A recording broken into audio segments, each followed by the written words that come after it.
In our first video about heart health, we talked about the lipid numbers that can help you see what your risk is for future heart problems. Be sure to watch that video if you haven't yet. Today we're going to talk about what you can do if your cholesterol numbers are higher than your target. The first and most important number to pay attention to is your LDL cholesterol. The good news is that there are several things you can do that will significantly lower your LDL and reduce your risk of future heart problems. What's been shown to have the biggest effect by far on lowering LDL cholesterol is a class of medications called statins. In addition to lowering LDL, these medications also decrease your risk of dying from heart attacks or strokes, which is why they're usually recommended as the first thing to try if your LDL is high.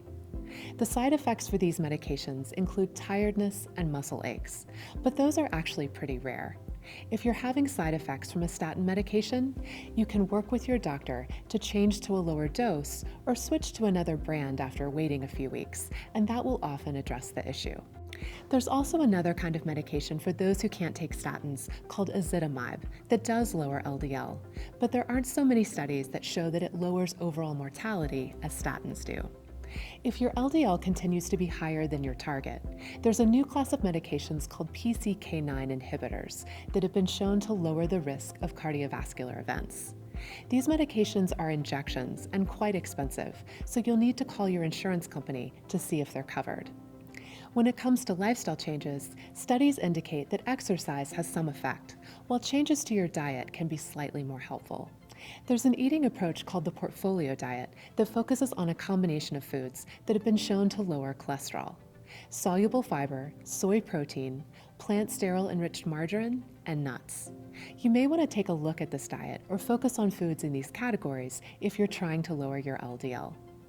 A general recommendation is to eat 25 to 35 grams of fiber per day, although studies have shown that eating 50 grams or more a day can lower cholesterol, lower blood sugar levels, and cause weight loss for people with type 2 diabetes. As you're trying to get more soluble fiber into your diet, using products like Metamucil or FiberCon can be helpful. Your HDL is determined mainly by your genes, and it's hard to increase it with either lifestyle changes or medications.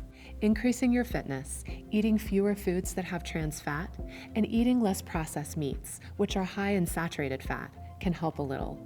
It's also worth noting that moderate alcohol consumption may have a slight benefit on raising your HDL cholesterol.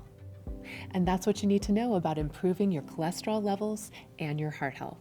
Thanks for watching.